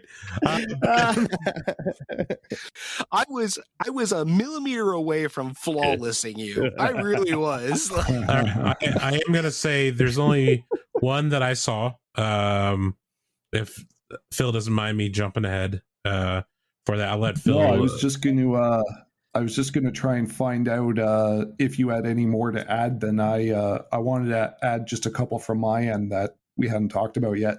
Yeah, I only had one. Specifically, there was an episode in 1999 where Homer uses nuclear energy to make a hybrid plant, and the plant is called Tomaco, right? So tomato and tobacco put together. Oh, I saw that episode and then they banned it. Is it banned? Really? They premiered it one time and it caused such an issue that they completely banned it from all networks. And it was actually my favorite scene in that was one of the key scenes that got it banned. It's when the cow bursts through the corn things and he's like, Tomaco! And like he goes crazy and starts killing people. So a fan of The Simpsons named Robert Barr, or not Barr, Baur. Bauer actually created the plant. Really? Yeah, in 2003 he grafted together tobacco root and tomato stem to make tobacco. Ugh, gross. Yeah, and they actually were the writers of The Simpsons were impressed. They invited the whole family out to their offices and ate the fruit themselves just to see what it was like. Oh, ew. I've had chewing tobacco before, like one time, and it was like putting dirt in your mouth, and I yacked. Oh. Couldn't imagine trying to swallow that. Oh. That's the only one I really had. No, that's a classic episode. And CJ, just so you know, I've seen that episode many times here in syndication in Canada. So up here, it didn't get banned. So I'm really intrigued that it got banned down in the States. Yeah. Hold on. Let me see when it's exactly banned. While he's doing that, Andrew, you got any more? No, but I guess if we were sponsored by something, this would be a good opportune time to say, get a VPN so you can act like you're in Canada, so that things aren't blocked on the web. But no, that was the only of the ones I wanted to talk about specifically, other than the bonus episode at the bottom of the hole. That's the only ones I really wanted to talk about. Sweet. All right, Phil, the stage is yours, man. All right, man. I just have a question before I get started on this. After I go through the couple of predictions that we glossed over, do I have time to get into some of the background and crazy theories on Matt Groening, or should we save that for bottom of the hole? Nah, man, go for it. Yeah, you're okay. Because this may take me a few minutes, just so you know. But if you want to hear, that's cool with me. So, the first one, this one was unexpected to me because I was talking to my brother literally the day before we recorded this. And the Simpsons have a personal favorite episode of mine, and that's the baseball episode where Homer and Mr. Burns recruit all the Major League All-Stars for the Power Plants baseball team.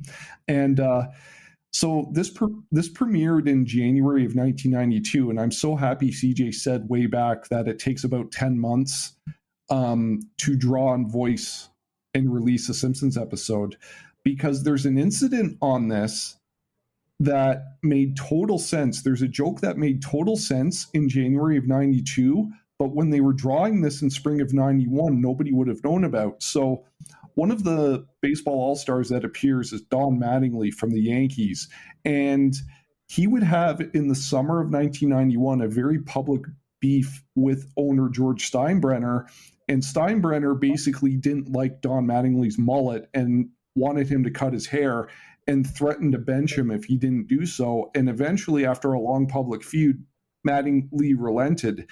And in the Simpsons episode, Mr. Burns says to Mattingly to cut his sideburns. And he's like, his sideburns aren't even logged, but Burns keeps riding him. And then he comes back to the ballpark and he has like the whole sides of his head shaved. And Burns is like, Mattingly, I told you to cut those sideburns. Get out of here. You're cut. You're benched. And then Mattingly mumbles to the camera, yeah, still easier to deal with than Steinbrenner. So I don't know how the voicing process goes for The Simpsons, but I'm wondering if this got voiced before the summer of 91, because those major league players would have been in the middle of the season. So like that could be an odd prediction. Like they could have put this in the episode before it actually happened, but I mean, hard to say, but I think it's a funny one to point out. Yeah, the MLB season goes all the way through October. So if they were to be down, I wonder if the Yankees made the postseason. And you said 92? It was 91. I don't think they made the playoffs that year because this is before Derek Jeter and before they got really good. So real quick, in regards to the Tamako episode, back in 2012, they introduced a wide-ranging law in order to protect children from being exposed to things that would develop their mental health and development. And apparently, that's when certain episodes of certain shows could only be premiered or shown after 11 p.m. However, the Tamako episode, which is titled E-I-E-I-O, was banned before this watershed came out due to its drug-related plot. Whoa. So sometime in 2012 is when the episode itself was banned, at least here in the States. And the Yankees did not make it in 99 or 91. That was well after I stopped watching The Simpsons a lot in syndication, so it could have been yanked up here and I may not have even known about it. So very fascinating. Yeah. So I got two more here. One is very absurd and lighthearted because it's a reach, but I think Pat McAfee talked about it on his show, and the other one's kind of hard hitting. So here's the first one. I think we all remember the episode where Homer sues the all-you-can-eat buffet for kicking him out when he wasn't done eating. And in 2017, a Massachusetts man gets kicked out of the Golden Corral for shoveling down nearly 50 pounds of food and would go on to sue the Golden Corral for $2 million. Now, this is kind of flimsy. I remember that. Really? Okay. Yes, I remember that. That was a big deal in my neighborhood. okay, because this is very flimsy and happenstance, but wouldn't it be funny if the Simpsons wrote this episode knowing down the road in the future somebody would actually do this at a famous chain buffet? I heard a sort of urban legend about this, right? It was definitely, it might have been just, people talking shit about this, but I remember this as well. I heard that this guy had a beef going with the Golden Corral that he was going to regularly, and he went in there one day and he said, I'm going to eat all their food. And he went in there, grabbed a plate. When he was full, he went into the bathroom, threw up, came back out, filled up his plate, filled up his stomach again, went back into the bathroom and kept doing that, and eventually went through about 50 pounds of food. Now, that's just what I heard back when this came out. I have no idea if that's true or not, but that's what I heard about this story. You would be very, very bloody if you were doing that, because your stomach uses hydrochloric acid to break your food down, and throwing it up like that would destroy your throat. Yeah, I mean, I don't know. That's just what I heard, man. No idea. He would have been vomiting blood early on, but well before the 50-pound. That's crazy. I mean, if you're pissed off enough, I guess you could do it. I don't know. It's spite on a new level, but Jeremy and I could argue that Simpsons predicted it, right? So that's why I bring Simpsons it up. did it. Well, we're also talking about the time period too, where people started to get sue happy over absolutely everything. Isn't that right around the time period where that lady dumped the McDonald's coffee on her lap and sued the hell out of McDonald's? She didn't even dump it on her lap. She took a sip of it and burnt her tongue. Right, but like, wasn't that the time period or whatever? Yeah, I think so. I don't know. It could have been. What year was that? I don't have the year. I want to say early to mid 90s, but I don't have the exact year with me. So yeah, but people were really like getting sue happy at that point. So maybe they were betting on the easy horse again and making something really. That was only a matter of time before some fat fuck. Oh, I can't say that on the show. Yeah, you can. Fucking A, right? You can. PC shit. I'm a fat fuck, so it's okay. I want you to beep that again.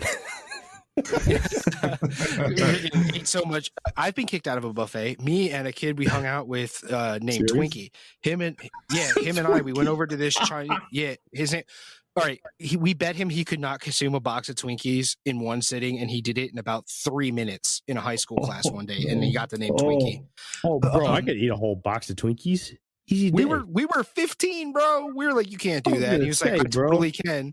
And he was like, yes, but anyway, me and him were at a Chinese buffet for lunch, and we stayed. We got there right as lunch started, and we just ate and ate and ate. And it actually rolled over to dinner time, and they came over and they booted us out. They were like, you guys got to go.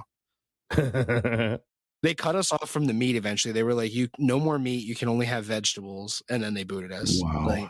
Wow. This guy's really still eating all the lima beans. I love vegetables, man. Listen, it's a common misconception that fat people don't like vegetables. We fucking love vegetables. Like, we just like to eat, bro. Like, all right, Phil, I need to hear this last one, man. Okay. Yeah. So before I get into it, can one of you guys, and CJ will probably jump in on this one, can one of you guys define what exactly data mining is? Data mining. Okay. Oh, I don't know. So data mining is when you look at the code of a program and you look for certain hints and clues to upcoming features, or look for what's going to be in the next version of the development of that code. Oh, is that like when they go into like a video game and they're like, hey, we found code for this feature that's not in the actual game, and so we think it's going to be in the next one? Is that sort of thing? When they said Noob Saibot is definitely going to be DLC for MKX, right? And he never did, but there was code in there for him. Go ahead. I was going to say data mining is prevalent in a lot of speed running, which is something newer, where they actually use the code for a range of techniques of seeing like how to skip sections. In modern day stuff, data mining is to do cost cutting stuff or reduce risk, right? Because you're mining your own system to see what you can plug up, right? So no one else can mine and get into the same area. Yeah. You guys could be right, but this is a totally different definition than my understanding of data mining, so I'll just say mine real quick here. So what I understand it to be is, say, if you're talking about, and I'm just throwing this out there, Kentucky Fried Chicken, or you're texting your buddy about it, and then you go on Facebook and then you see nothing but Kentucky Fried Chicken ads or ads for fried chicken. My understanding of data mining is based on your texting and browsing habits. Companies will advertise directly to what you're searching or what you're talking about. Do you follow me on that one? That's actually kind of what I thought, what I was under the impression of. So you and I are on the same page there. Okay, good. Yeah. But anyway, so in the late 90s, once again, I don't have the exact season or the exact year. You guys all remember the episode where Bart takes Ritalin and then he literally puts on a tinfoil hat and becomes a conspiracy nut? Vaguely. Yeah, I don't really recall that one, to be honest. Okay, it's pretty out there. But anyway, Bart ends up, I can't remember what he does, but he builds some weapon where he shoots a satellite out of the sky that's apparently spying on everybody in Springfield. And before they get to that point, they're asking him who's spying on us. And he goes, who else? Major League Baseball. So then he shoots. Yeah, actually, I think Bart steals a tank and then he shoots Major League Baseball satellites out of the sky. Yes. And he remembers it's a real thing. And then as soon as they're going to open up the satellite and find out what's going on, Mark McGwire shows up, who at the time was like the home run champion of the league, and arguably the game's most recognizable face. So then McGwire pulls out all the papers from the satellite and he says, do you want to know the terrifying truth as to why Major League Baseball is spying on everyone, or do you want me to hit dingers? And then everybody's like, oh yeah, hit dingers. So then he hits home runs and then everybody forgets about it.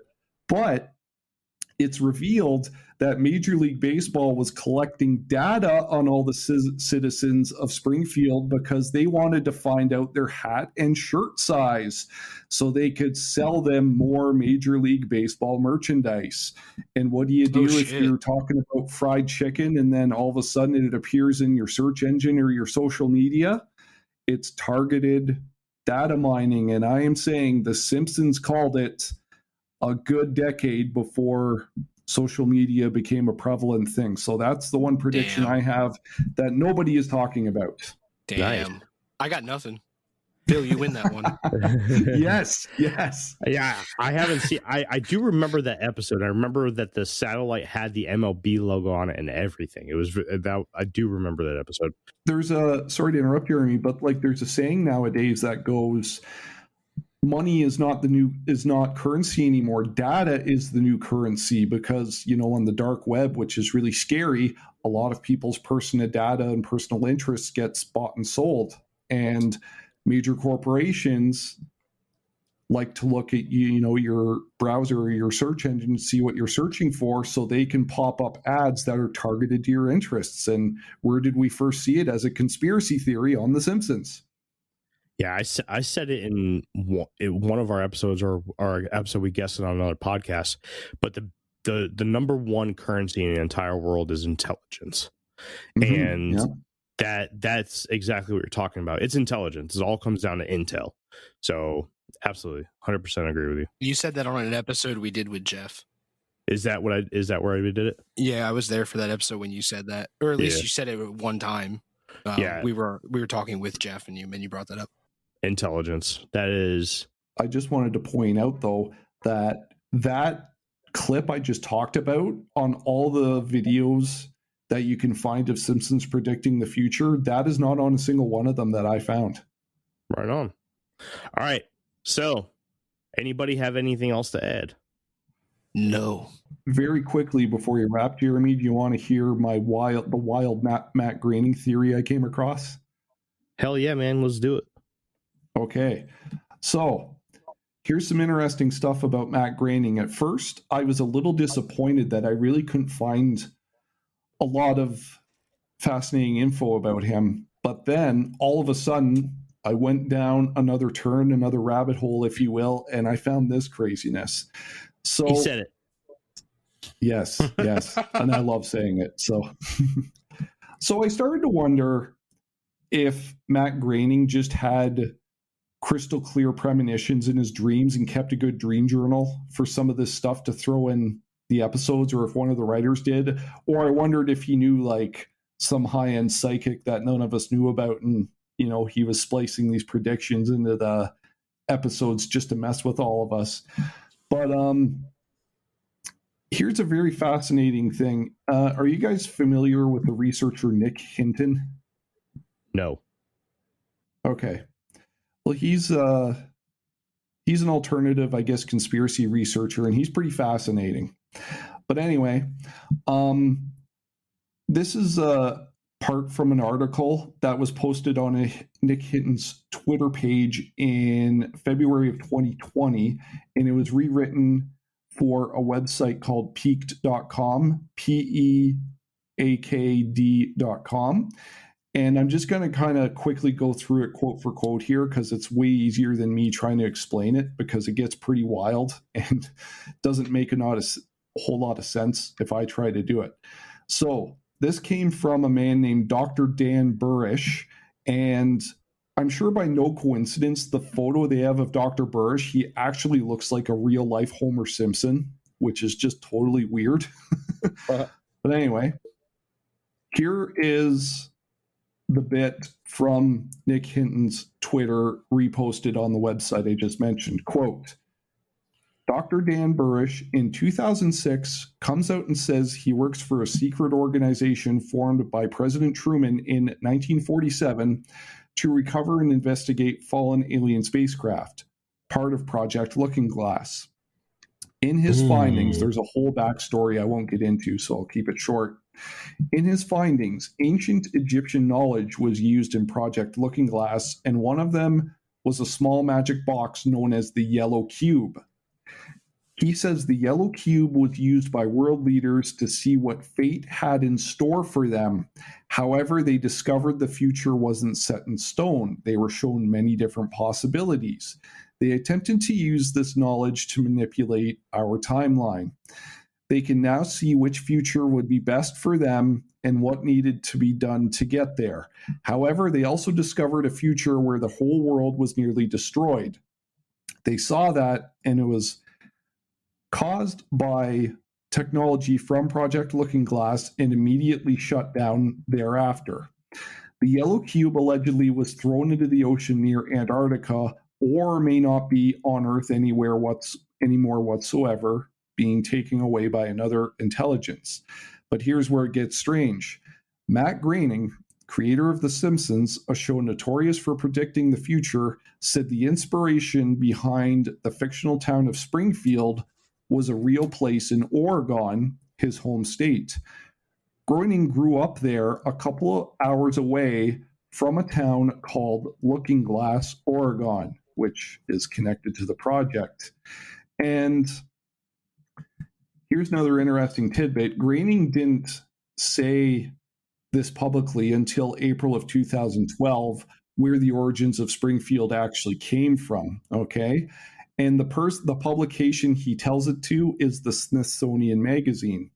The Smithsonian was established by James Smithson, who was a high-ranking Freemason, and it was his nephew's inheritance that funded the institute to be built in Washington, D.C. And it is also rumored that Groening is an alleged high-ranking Freemason, and hence we have the Simpsons episode of the Stonecutters, briefly based on them. And it's a weird synchronicity that the town Springfield, Oregon, which inspired the show and the entire Simpsons universe, was about an hour down the highway from Project Looking Glass, which allegedly had the people involved come across this yellow cube. And if Groening is a high-ranking Freemason, we could go down a whole different rabbit hole altogether, which we don't have time for. But what are your overall thoughts that Groening might have some ties to these organizations and may have had viewings of this so-called yellow cube? Is this connecting the dots in any way, shape, or form, or is this way too out there even for you guys to comprehend? I feel like that's a really good point. I feel You like do. I feel like it's what I was talking about before with the chronovisor. I'm not gonna say nothing